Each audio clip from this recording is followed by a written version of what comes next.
Louvado seja nosso Senhor Jesus Cristo.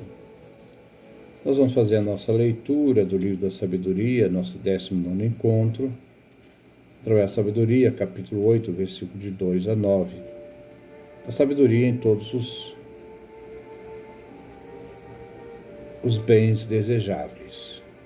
Ouçamos a leitura. Amei a sabedoria e a busquei desde minha juventude, e procurei tomá-la como esposa, pois fiquei enamorado de sua formosura. A união com Deus manifesta a nobre origem dela, porque o Senhor do Universo amou-a. De fato, ela é iniciada na ciência de Deus e seleciona as obras dele. Se na vida a riqueza é um bem desejável, que a riqueza é maior do que a sabedoria que tudo produz? E se é a inteligência quem opera, quem mais do que ela é artífice do que existe? Se alguém ama a justiça, as virtudes são os seus frutos, pois é ela quem ensina a temperança e a prudência, a justiça e a fortaleza, que são na vida os bens mais úteis aos homens. Se alguém deseja também uma rica experiência, ela conhece as coisas passadas e entrevê as futuras, conhece a sutileza das máximas e a solução dos enigmas, prevê sinais e prodígios e o desenrolar das épocas e tempos. Decidi, portanto, tomá-la por companheira de minha vida, sabendo que ela será boa conselheira, me trará conforto nas preocupações e no sofrimento. Esse é o nosso texto que nós vamos refletir hoje. Versículo 2. Amei a sabedoria e a busquei desde a minha juventude, e a procurei tomá-la como esposa, pois fiquei enamorado de sua formosura. O autor do livro, Salomão, afirma: amei a sabedoria. Aqui ele não usa o verbo amar, agapau. Este verbo amar, agapau, significa amor desinteressado, gratuito. Ele aqui usa o verbo amar, filéu, que significa um amor intuitivo de atração, amizade e complacência. Salomão, ao usar o verbo filéu, amar, refere aqui que ele namora a sabedoria, a atração que ele sente pela sabedoria. Por isso, ele buscou a sabedoria desde jovem, desde a sua juventude, como seu primeiro amor. Na obra do Eclesiástico, capítulo 51, versículo 13 ao versículo 15b, Jesus Ben-Sirá diz: sendo ainda jovem, antes de andar errante, as viagens feitas por Ben-Sirá, procurei a sabedoria abertamente em minha oração. Diante do templo eu a pedi, e até o fim, vou procurá-la. Meu pé andou pelo caminho reto, pois desde a juventude segui seus vestígios. Aqui Ben-Sirá busca a sabedoria para se tornar sábio. Um temente a Deus, observante, vivendo piamente. Torá, lei, mandamento. Observante da lei dos mandamentos significa observante a Torá. A Torá é os 5 primeiros livros da Bíblia, chamado também Pentateuco. Agora Salomão, jovem, busca a sabedoria como um jovem noivo, que busca sua noiva para desposá-la, que é também um tema que é desenvolvido no livro do Cântico dos Cânticos. A união de Salomão com a sabedoria é uma união mística. Quando em 1 Reis, capítulo 3, versículo 7, Salomão diz que é jovem, sem experiência, e pede a Deus Javé sabedoria, agora neste versículo ele confessa que sempre desejou a sabedoria, enamorado de sua formosura, de sua beleza. A beleza da sabedoria consiste na perfeição de sua natureza. Salomão toma a sabedoria como uma noiva. Versículo 3. A união com Deus manifesta a nobre origem dela, porque o Senhor do universo amou-a. Salomão irá enumerar as qualidades da sabedoria, razão pela qual a sabedoria deve ser amada e cortejada. A sabedoria divina, pois a união dela com Deus garante uma união, uma simbiose digna, à comunidade divina entre os esposos. Assim, quer expressar a intimidade da sabedoria com Deus, a participação de sua vida que manifesta a glória de seu nascimento. A sabedoria tem origem divina. A sabedoria é união fundada no amor. O autor do livro da sabedoria afirmou o amor de Deus. A sabedoria, quando afirmou, Deus ama só quem convive com a sabedoria. Capítulo 7, versículo 28. Pela união, a sabedoria tende a perder-se em Deus. É o amor que estabelece a dualidade, Deus e sabedoria. A sabedoria não é entendida como um ser, um ente divino absoluto. Não é um ser, seria idolatria.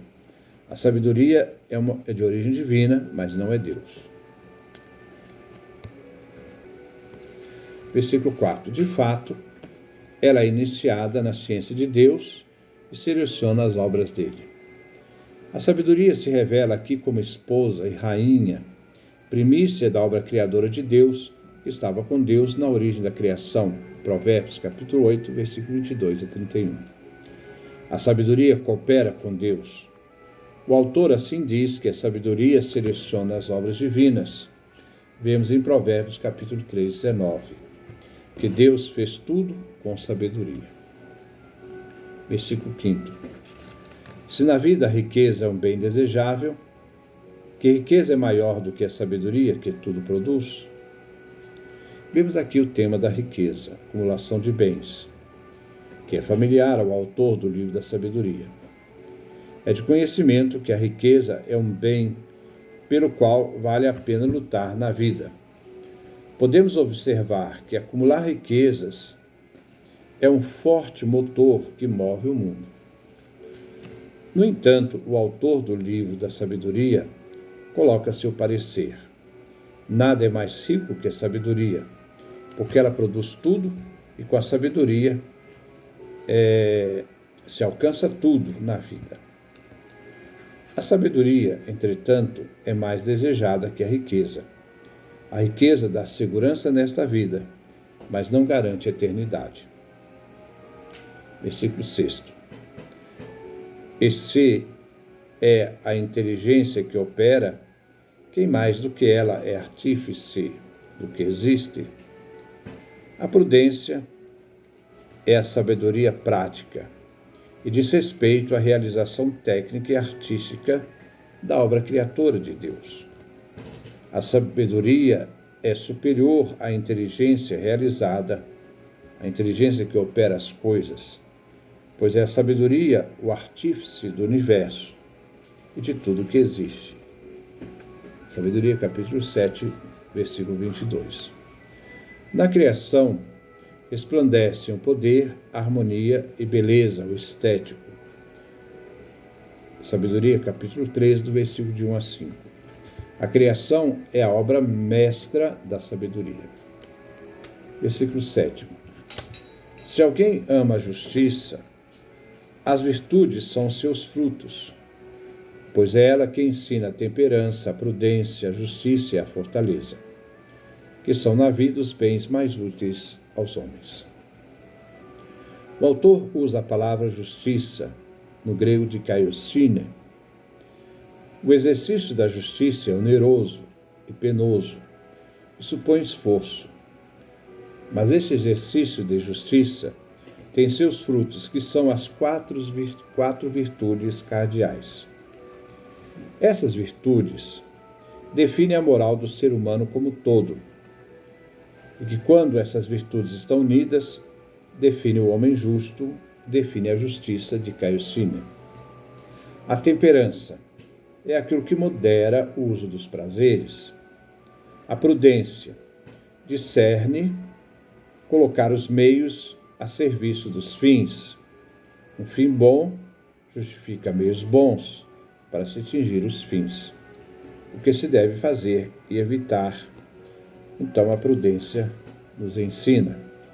A justiça, não a de Kaiosune que nós falávamos, que é a somatória das quatro virtudes cardeais. Então a justiça olha o direito dos outros, determina o que pertence a cada um.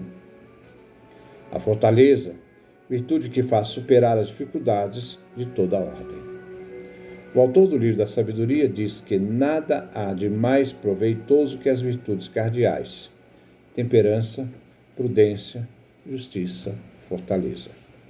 Versículo 8. Se alguém deseja também uma rica experiência, ela conhece as coisas passadas, a sabedoria, e entrevê as futuras, e a solução dos enigmas, prevê sinais e prodígios e o desenrolar das épocas e tempos. A sabedoria conhece as coisas passadas, prevê as futuras. O autor do livro volta aos conhecimentos universais. A sabedoria possui conhecimento de todas as ciências e é fonte de todo conhecimento humano. Adivinha o futuro, pois tudo compreende. A sabedoria mestra governa a história. A solução dos enigmas é um dito de sentido obscuro que necessita explicação. É também a sentença dos sábios, uma máxima ou parábola.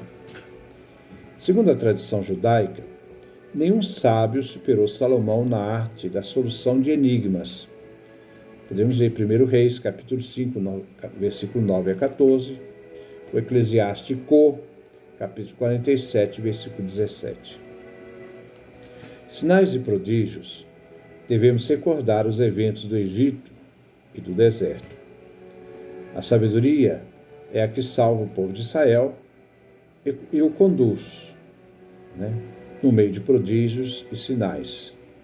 Como veremos mais adiante, no livro da sabedoria, capítulo 10, versículo 16. Refere-se aos acontecimentos extraordinários que Deus realiza na história do seu povo, como prova de sua bondade em favor do povo eleito. Épocas e tempos.